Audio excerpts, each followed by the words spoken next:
Hi, இன்றைக்கி நம்ம வீட்டுக்கு தேவையான மீன்கள்லாம் வாங்கிட்டு வந்தாச்சு. இன்றைக்கி பிஎஸ்ஆர் ஃபிஷ் மார்க்கெட்டில் 2 வகையான மீன் வாங்கியிருக்கிறேன். ஃபஸ்ட்டு பார்த்திங்கன்னா இறால் வாங்கினேன். இந்த இறால் வாங்கும்போது ரொம்ப சந்தோஷமாக வாங்கினேன். ஆனால் வீட்டுக்கு வந்து பார்த்தது பிறகு தான் தெரியும், நல்லா ஏமாந்துட்டேன்.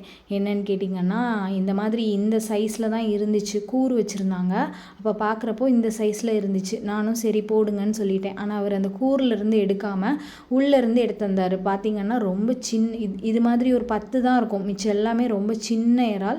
அதனால் நல்லா ஏமாந்துட்டேன். 1 கிலோ 350 ரூபா கொடுத்து வாங்கினேன். அடுத்து பார்த்திங்கன்னா வெலை மீன் வந்து நல்லா ஃப்ரெஷ்ஷாக இருந்துச்சு. அங்கேயே கட் பண்ணி வாங்கிட்டு வந்துட்டேன். ஏன்னா அதில் நிறைய செதில் இருக்குமா, எனக்கு அது க்ளீன் பண்ண கஷ்டமாக இருக்கும். ஸோ இது நல்லா ஃப்ரெஷ்ஷாக இருந்துச்சு.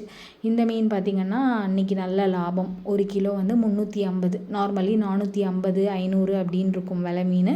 ஆனால் இன்றைக்கி 350. ஸோ நான் 1 கிலோவும் வாங்கிட்டு வந்துட்டேன். மீன் பாருங்கள், செம ஃப்ரெஷ்ஷாக இருந்துச்சு. ஸோ வெலை மீன் வந்து குழம்பு, ஃப்ரை எல்லாத்துக்குமே ரொம்ப நல்லாயிருக்கும். ஆனால் தலை வந்து ரொம்ப பெருசாக இருக்கும். தலை பெருசாக இருக்கிறதுனாலேயே அதில் நிறைய வேஸ்ட் ஆகும். ஸோ நிறைய பேர் வாங்க மாட்டாங்க.